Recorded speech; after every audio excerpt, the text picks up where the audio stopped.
Hey, it's Mike Hambright with Flipner.com. Welcome back for another exciting VIP interview where I interview some of the most successful real estate investing experts and entrepreneurs in our industry to help you learn and grow. Today I'm joined by Josh Cantwell. He's the CEO of Strategic Real Estate Coach, and Josh has a ton of experience, has purchased over 600 houses. In order to fund his business, Josh has become an expert at raising private capital. In fact, most successful real estate investors, as you probably know, have learned to raise cost-effective capital to facilitate their business and give them the ability to buy with confidence. Today, we're going to discuss specifically how to market to raise private capital. Before we get started, though, let's take a moment to recognize our featured sponsors. RealtyMogul.com is an online marketplace for real estate investing, connecting borrowers and capital from accredited and institutional investors. Get a rehab loan fast and close in as little as 10 days. Rates start as low as 9%. We'd also like to thank National Real Estate Insurance Group, the nation's leading provider of insurance to the residential real estate investor market. From individual properties to large-scale investors, National Real Estate Insurance Group is ready to serve you.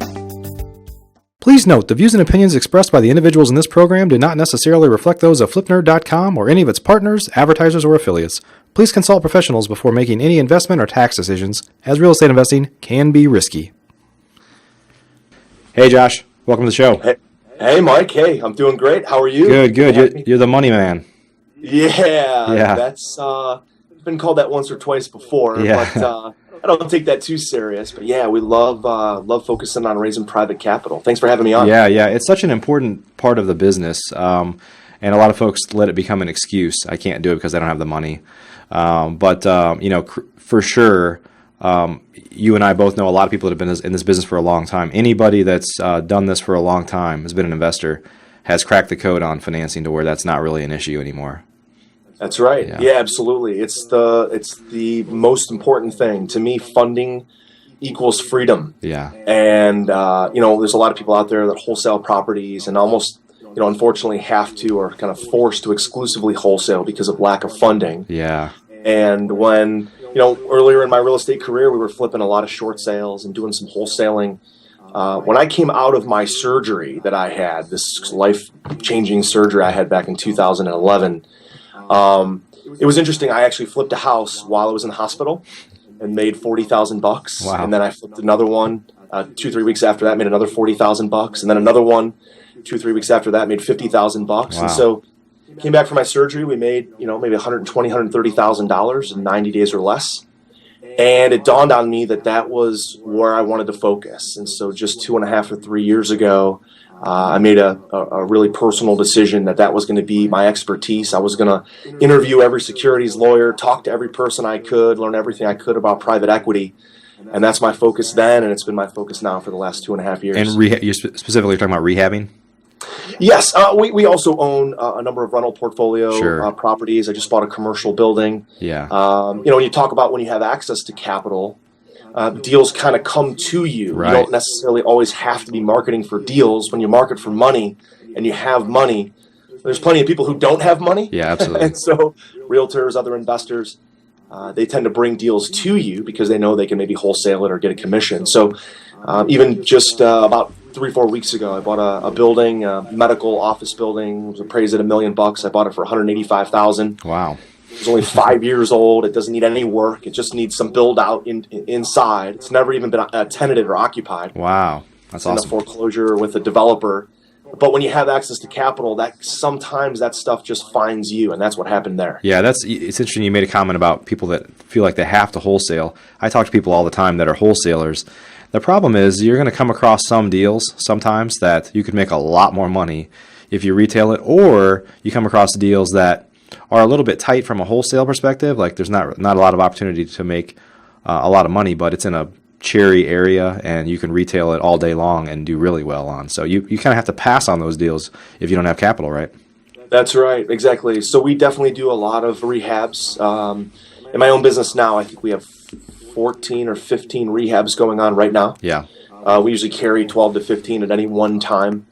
And then, of course, when you have access to capital, these other opportunities like this commercial building come up, and you have to take advantage of those when they land. So you want to be able to be flexible, be able to move and dodge and weave when certain opportunities hit your lap. You want to be able to take advantage. And if, unfortunately, if people don't have capital, they have to pass on everything and just wholesale. So I would encourage people, even if they're a wholesaler, to do both. Yeah, there's no doubt that the most successful real estate investors ultimately are opportunists. I mean, you're presented with an opportunity and you need to take it if it makes sense. And it's a shame that it makes sense, but you can't take it because you can't fund it. Right. Yeah. Isn't that just a dagger in the heart? Yeah. When you know you absolutely. got a big deal? Absolutely. I mean, this property is, I could easily put it on the market today for probably $600,000, not do anything to it, and sell it. Wow. And so, man, it would be a dagger in the heart if I couldn't have taken advantage of that one. Yeah, absolutely. Hey, before we get too far into it, Josh, tell us your background a little bit and kind of how you got to where you are today. Sure. So I was fortunate to, right after I got done playing football in college, played at a small school, I was recruited into a financial services company. So at 20 years old, I took a top 10 internship in the country, as rated by Forbes magazine, and got right into financial services, selling insurance and mutual funds, annuities, IRAs, stuff like that. And had a lot of success with that. Usually my clients were 3 or 4 times older than me. Yeah. I was 20 and they were 60. And did that financial planning for about 7 or 8 years. Realized that my most successful clients didn't have all their money in the stock markets. Most of them owned real estate. They owned, restaurants, but they didn't own the restaurant. They owned the building. Right. They owned, rental portfolios and apartment buildings. And so I took notice. I bought my first investment property in 2001. It was a 2-family. I lived in half and rented out the other half. And then went full-time in real estate in 2004. And, since then I've bought and sold nearly 685 properties, kept a number of them as rentals, but flipped most of them. And really for the past 3 years, as I'd mentioned, my passion really kind of went back to the financial services that I used to offer when I was much younger. And became really a student of capital. And we've automated a lot of our other business. I have a couple acquisitions managers that find properties, and we have construction guys that fix them up. And I owned a real estate brokerage for a long time that would sell them. I just sold my brokerage and partnered up with another brokerage. But so I knew if I could get access to all the funding I would ever need, that I could build a team around that. Sure. And that's my focus now. Yeah. So I know several different people that are very good at raising money, and they kind of got to start similar way. They were in financial services, financial planning of some sort. And just talk about the role that had in your ability to raise money, because effectively you're consulting people on what to do with their money. And so I'm sure in your mind, more so than somebody that doesn't have that background, they get that there are people out there looking for places to park their money, not necessarily in the stock market. That's right. I think it comes... My background, Mike, in the financial services just gave me the confidence to know that real estate and even real estate lending is the hands-down winner compared to the stock market. Right. The stock market's average about 9% return over the last 100 years and 8% return over the last 10 years. And so when you look at the history of the market with all the ups and downs, and the stock market is heavily influenced by the political markets, now the overseas markets, the financing markets, there's so many moving parts. Yeah. What I realized was that when I had clients, I could never, ever tell what was going to happen tomorrow. Right. But in real estate, when I buy a piece of property and somebody makes me a loan and I give them a fixed 13% return, they know that they're going to get that 13% return. Now, of course, you can never say guaranteed, but it's secured against real estate, and we're buying that real estate at a huge discount, and all the upside of real estate, where they basically become the bank. So I think what helped me in the financial services was just the confidence to know what else was out there. Yeah. And so if there's somebody listening to this who's never raised a stitch of private money, and they're thinking, God, I could never do that, just understand that the world's best stockbrokers and financial advisors, they all have the same approach, which is diversify and wait. Right. Diversify and wait. And they don't know what's going to happen tomorrow. And so you're not really fighting against anything that has it's not such a great offer that real estate can compete. It can compete. And so when people know, hey, I can get maybe 6, 8, 10% in the market with lots of ups and downs, or I can get 12, 13, 15% fixed as a real estate lender, which would you rather do? Would you rather get regular recurring monthly income or annual income that you can count on? Or would you rather wing it in the market? Right. And it's secured by an asset ultimately, right? And secured by an asset with lots of equity, Right. typically. If it needs a little bit of repairs or even lots of repairs, got a lot of upside. Yeah. And so that really what I learned was the confidence in knowing that what I was offering from real estate was just far better than what's out there in the market. Yeah, and you probably know this better than anybody, Josh, but would you say, this is how I feel. I was a finance undergrad. I worked for a huge bank that had over $1 trillion in custody, very, very large bank. And, where I got dismayed was all these money managers that are managing these ultimately retirement accounts. Everybody's trying to keep up with the S&P 500. It's like, well, as a finance guy, you start to say, well, why doesn't everybody just invest in the S&P 500 then? But Right. aside from that, I feel like personally that I can't trust the stock market as much as I thought I could earlier in my life. Like, it just feels like there's so much more political influence and so much more volatility and so much more financial engineering going on than maybe there was 10, 20 years ago.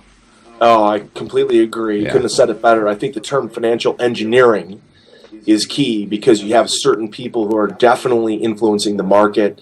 Sometimes technology influences the market. Right. You have people now trying to beat each other to certain trades to make money. It's really, and the world is such a big place. Yeah. You have so many people involved now in the markets. I just don't have any confidence in my ability to make good choices Right, when somebody absolutely. else knows 100 times more than I do, and they could easily make a contrary decision that could influence my investment dollars. Yeah, So absolutely. And all that makes real estate or potentially private lenders even more appealing in our space than, maybe even more so in the past, right? you bet, Yeah. you bet. I think what people are looking for, knowing what a 50, a 60, an 80-year-old person is looking for, they're looking for yield. They're looking for preservation of principal and something that just spins off a monthly, a quarterly, or an annual dividend or an annual interest rate that's a fixed number that they can count on. Right. But unfortunately, bonds are paying about 3.5. Fixed annuities are paying 3.5. CDs are paying less than 1. So where do you go to get a good high single digit or a great double digit yield? Throw your hands up. You can't find it Right. unless you become a private equity investor or a private lender in real estate. Yep. Yep. Awesome. So today, I know we're going to spend some time talking about how, a little bit maybe about how you market to raise private equity, but hopefully you can kind of boil that down for the a person that really doesn't have a lot of experience with that yet, and maybe how they can get started as well. Sure. So, and I just want to clarify too. Anybody listening to this, there are lots of. You could probably give a better footprint here than I could, or fine print, Josh. But Sure. Anybody that's listening to this, you certainly want to consult with your attorney and professionals when you're looking to raise money, because there are a lot more laws out there than people would lead you to believe in this space. Sure, you bet. Yeah, I'm not an attorney, and I'm no longer a financial advisor. I'm not licensed, so they need to seek that professional help. I have a great securities lawyer and other lawyers that I work with. My securities lawyer is Ralph up in the St. Clair Shores, Michigan area. He's licensed to practice securities law all the way up to the Supreme Court. So I rely on him. So certainly anything that I say is kind of just a repackaging of what Ralph has taught me. Sure. Yeah, and after we're done here, I'll get Ralph's information. So anybody listening to this will, as long as you're willing to share it, we'll add it down below Sure. the page for anybody that might want to contact him. Yeah, you bet. You bet. Ralph Sherman from St. Clair Shores, Michigan. But so the interesting part is, I would say, with anybody looking to raise private money or private capital, there's two ways to do it. There's through debt financing or equity financing. And what that basically means is through debt financing, you're offering somebody a note in a mortgage or a note in a deed of trust against your property. Pretty straightforward. Equity financing is you're giving up a piece of your deal or giving up a piece of your company and giving them some stock ownership. So people need to understand that. I prefer to be a debt investor. I prefer to own the real estate and own the capital, and have money that I borrow. So I'm the borrower, they're the private lender, and they own the debt. It's a big distinction because you can offer either one. Regardless of what you offer, you are dealing in securities. You are offering a security, and that's highly regulated by both the state and federal authorities, the SEC. Right. So very And just important a couple of, understand why don't that. you give a couple of, maybe share a couple of little nuggets on some of the misinformation that's out there, because I know a lot of people think, well, I'm just raising it from my uncle or my brother-in-law or something like that, but it's you and I both know that's still a security. Yeah, but absolutely. Yeah. So, Mike, what's important to understand is, first of all, are you operating within your state, or are you crisscrossing state lines? If you're operating within your state, where your LLC, your properties, and your private lenders are all within your state, you're now governed by the state that you live in or you operate in. So I'm obviously governed by the state of Ohio and the Department of Commerce, which oversees securities in Ohio. And each state, what's great is each state has a certain number of private lenders and a certain number of notes, a certain amount of money that you can raise before you have to do any kind of significant registrations or before you have to do anything. Like in Ohio, I can have up to 10 private lenders and get 10 notes and raise up to $1 million so long as I stay within the state of Ohio. And I don't have to tell anybody. I don't have to file anything. I don't have to register anywhere. I don't have to do anything. Okay. In California, you can get 25 investors. And 36 out of the 50 states allow you to raise some private capital and up to a certain amount of private lenders or notes without having to do any registration at all. So that, at that point, the federal laws and the SEC don't apply, is what you're saying? Well, as long as you're staying within your state, yes. It's just your state law. laws Okay. that apply. That's correct. And then once you go beyond your state limits, when you raised more private lenders, more notes, and more money, typically the ceiling is $1 million. Some states it's $500,000. Then you need to register on a federal level because you've raised beyond $1 million. And so, but it's great. Local state economies, they want to spur small business owners, including real estate professionals, to raise private capital. And so they allow you to raise a certain amount with a certain number of notes and mortgages, and they don't have to do any registration at all. In most states, in 14 states, you have to do one simple paper, and it's like a $50 filing fee or a $100 filing fee. Pretty simple. Yeah. So that's where most people start. Raising private money is in their state with people that they already know, with people that they already have a relationship with. Sure. Yeah. So talk a little bit about the marketing side of that. I mean, for somebody like you that's done hundreds of deals, obviously once you've kind of been validated and you have a track record, it becomes that much easier to do a lot of things, including raise money. But talk about if somebody is newer, maybe kind of split up what you're going to share with us in terms of marketing. Like if you have some experience versus if you don't have any, how you would effectively market yourself and the opportunity, right? Sure. So compensation drives behavior, Mike, right? Yeah.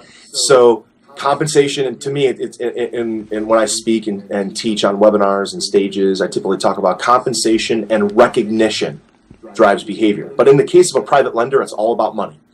So if I'm a new investor and I'm working within my state, I can't do any general solicitation or marketing to a stranger. I can't make an offer. I can't say I pay a 13% return. I can't offer a certain deal because that's actually making an offer. Right. And the state and federal authorities basically say that you have to have a prior existing relationship with somebody to make them an offer. So most people have to start with friends, family, people in their social networks, people at RIA clubs, people that they know from wherever, and talk with them. So for a brand new investor, it really comes down to what's in the mind of that private lender. The private lender is looking at risk reward.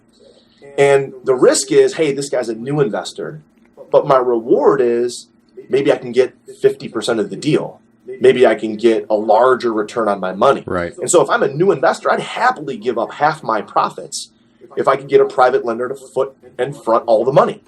I'll do all the work. I'll be the boots on the ground. Let somebody else be the money guy. I'll happily split it 50-50 just to get my real estate career going. Right. And so I would encourage people to think in those terms. I would encourage people to think of more being an equity private investor, giving up some equity to recruit capital if they're new. Now, as long as you get more seasoned and you have more contacts, more people, and you do some federal filings where you can actually start doing some advertising. It's called a 506C registration. Now you're talking about opening up, this giant treasure chest of potential investors. And because there's more investors that are looking for yield, you can pay them lower return. You don't have to give up 50%. Right. Maybe you give 10% return, 12, 13% return. And you're less risky at that point because you've got more experience. You're more buttoned up in terms of what you're offering. That's correct. Yeah, we're more educated, we're more experienced, we have a larger network, Right. we can liquidate properties, we have more of our own money, so we're a lower risk person to invest with, and we have more contacts, and so we have to offer less to recruit private capital. Sure, sure. When it comes to marketing though, Mike, the key, and this is one of the beautiful things about our federal government, right? There was an 80-year ban on marketing for private capital unless you were a registered broker-dealer until 2012. 2012, the Jobs Act comes out. The SEC and Congress fought back and forth, and ultimately Congress won. Congress said, hey, we need to open up the coffers for small business owners to raise private capital. The SEC, according to Ralph, the SEC absolutely did not want to do this. They were forced to do it by Congress. And so the 506C registration was born. Okay. The 506C registration, if you have that, which we do, now allows you to advertise to the public. Advertise to the public. Whatever your offer is, you can literally buy a billboard in Times Square that says, we pay a 13% fixed return. Yeah. Here's my phone number. Here's my website. Come invest your money. Now, the 506C registration only allows you to actually take in money from accredited investors. They have to be accredited, which means they have $1 million net worth, or they have a $200,000 annual income if they're single, $300,000 annual income if they're married. Okay. But what's great about that, Mike, is what we've done is we've paired up a 506C registration with a 506B registration in two separate companies. One has a 506C, one a 506B. So if we have a spillover of investors who respond to our marketing and advertising who are non-accredited, they can invest into our other company. Okay. We just have to wait 30 days. We have to allow us to create that prior existing relationship, and we can recruit millions and millions, tens, hundreds of millions of dollars of capital, and we can do any kind of advertising or marketing you can think of, Mike. You can do direct mail, you can do Craigslist ads, Facebook, billboards, Sure. you name it. Sure. That money. So for somebody starting off that needs, half million or $1 million, or doesn't really need a tremendous amount of money, what are some of the best ways to maybe market that? Sure. To find that target lender. So let's assume that you're going to be focusing on within your state, so you don't have to do a bunch of crazy registrations. Okay. Then you're forced to focus on people that you already have a prior existing relationship with. The definition of that, according to the SEC and Ralph, is 3 touches and 30 days. You've talked to them 3 times or had 3 communications. And you know them for at least 30 days sometime during your lifetime. If you can establish that, and you can then market to them anything you like. Okay. So you can send out, what I started with was a newsletter. I created what I called my Project 100. And I learned this from being in the financial services industry. We wrote down my first name, last name, email, phone, and physical address of everybody that I knew. And I started a little newsletter, a 2-page newsletter to all those people. And we started to educate them about self-directed IRAs and private lending for real estate, and would start giving them case studies of deals that we were doing or deals that we wanted to do. And because we knew them, we could tell them what the offer was. We could tell them that we paid 13% fixed return, or we were going to give them 15% of our profits. So that's where most people start. And if you have that prior existing relationship, you can then market to that group of people. Okay. And it could be anything. I would send out and start with a little newsletter. I hired a graphic designer on Odesk. I hired a writer from Odesk. I got a logo from Fiverr.com. Started really inexpensive, and created a little newsletter and started sending it out to people. And then people would say, "Hey, Josh, I'd see him at social functions, and we'd talk on the phone. Hey, Josh, got your newsletter. This looks awesome. What are you up to?" And I would say, well, I'm investing in real estate. I'm raising private money with private investors, and I pay my investors a fixed double-digit rate of return. I had a little elevator speech I would use. And they would say, "Oh, that's awesome, And then I would go on, and my thought, Mike, is I never ever put someone on the hot seat. I never wanted to talk to one of my friends or family member or somebody in my social network and be like, "Hey, will you be one of my private lenders?" Right. I would never do that. What I would do is I'd say, "Hey, let me just, let's go grab a beer, let's go grab a coffee, and let me just show you what it is that I'm up to in case you run across somebody who would ever be interested in real estate and buying or selling or private lending. Right. Right. Take them to lunch, and then I would show them what I do, walk them through case studies, show them how we generate a 12, 13, 15% return. And what's awesome, Mike, at the end is they would always say, hey, what about me? Right. Self-select. They'd self-select. Yeah, Yep. Absolutely. Yeah. And they'd say, what about me? This sounds awesome. I'd like to get this kind of return. What about me? Or, hey, my dad, I think, would be interested in this, or my whatever. So it was just education-based selling. Sure. Total non-pitchy, and inevitably I just started recruiting money and getting referrals. And then it got to the point where we wanted to do a big federal registration so we could advertise all over the country. Yep. So talk about, I think, Josh, I think you're going to probably agree with me here.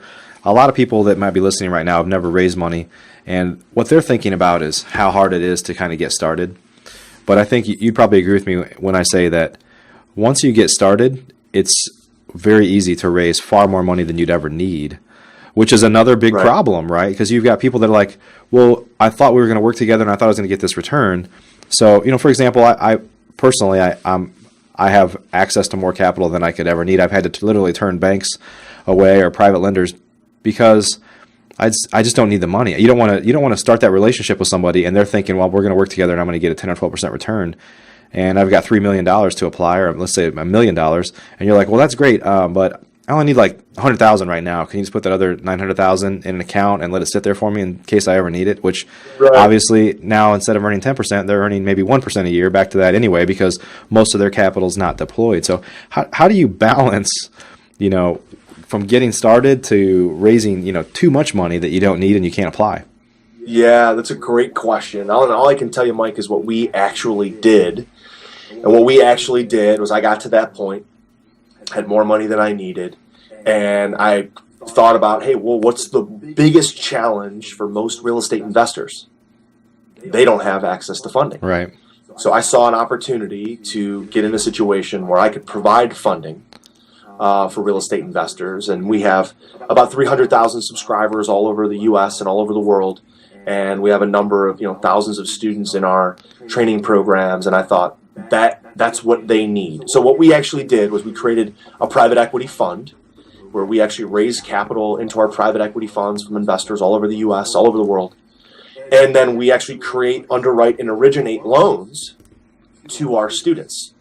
And so we have investors that can do two things. They can make an investment into the fund. The fund produces a variable return based on the investments in the fund. Yeah. Or we have investors that can do what's called a one-off loan, where we underwrite and originate a deal with a student. It's a great deal. It's less than 65% of the after-repaired value. It's a good borrower. It's a student of ours. It's in a good area, low crime rate. And we offer and package that loan, and somebody can come in and be what we call a direct one-off investor. Okay. So that's an opportunity or an option, I think, for just about anybody. Yeah. If you're in the fortunate position to have raised more capital than you need, good God, there's so many businesses out there, real estate and otherwise, that need money. You have to find a way to make that an opportunity for yourself and be able to provide funding for other people. Yeah, absolutely. Awesome. Well, Josh, we've got just a couple minutes of time left here. It's an exciting topic. I love talking about this stuff. Maybe you could share, just kind of summarize, if folks are looking to get started, where they go. And I know that we talked about, depending on the level that they need to raise, basically maybe they can do that within their state without a whole lot of federal regulation. But maybe just for those that are looking to kind of get started and take it to another level, where they should start. Sure. Honestly, I would start by talking to Ralph Sherman. Ralph is a great guy, and he is available to, kind of anybody that I send his way. And he can even just walk them through very quick for free, what is the even state requirements if somebody's going to just start raising their first 100,000 or their first 500,000 or their first $1 million. So, Mike, I don't know if you want me to give out Ralph's information. Sure, if you want to give it, I'll put it on the page as well. Go ahead. Cool. Yeah, so Ralph Sherman from St. Clair Shores, Michigan. He's licensed to practice securities law all the way up to the Supreme Court. And his website is shermanlawoffices.com. And I'm sure his phone number is also on that page. I've also worked with another great securities lawyer in California named Anthony Gerasi. is a great one. A lot of other real estate professionals that I know also have talked to Anthony. Anthony also runs an organization, a national organization. I think it's the American Association of Private Lenders, something like that. Okay. So Anthony has an influential role there.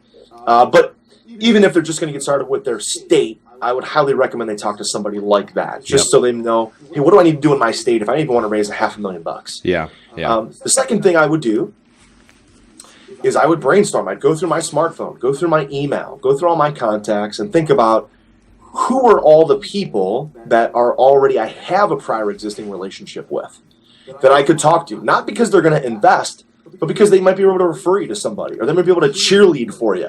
And hopefully, if you talk to them, they'll say, hey, what about me? Yep. I want to invest with you. Sure.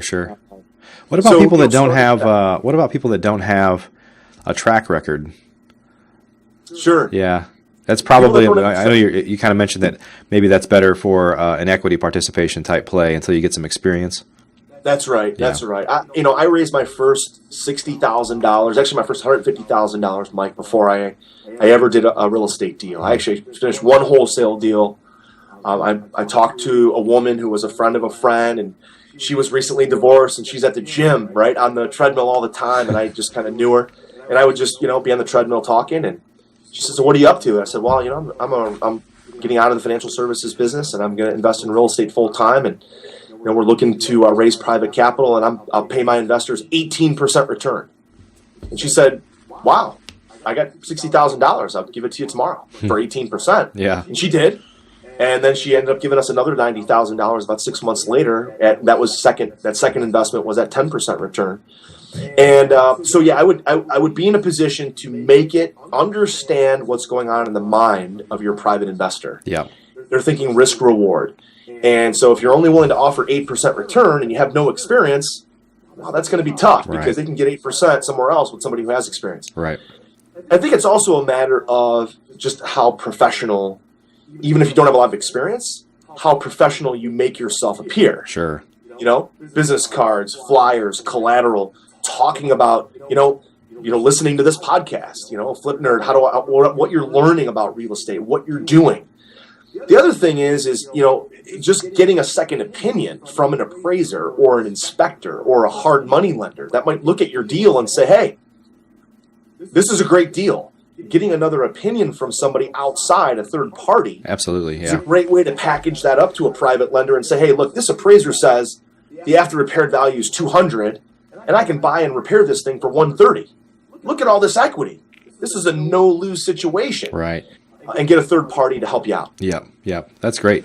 Well, Josh, if folks want to learn more about what you're doing, I know you have some programs where you teach people how to raise money and how to invest and other things. Where should they go?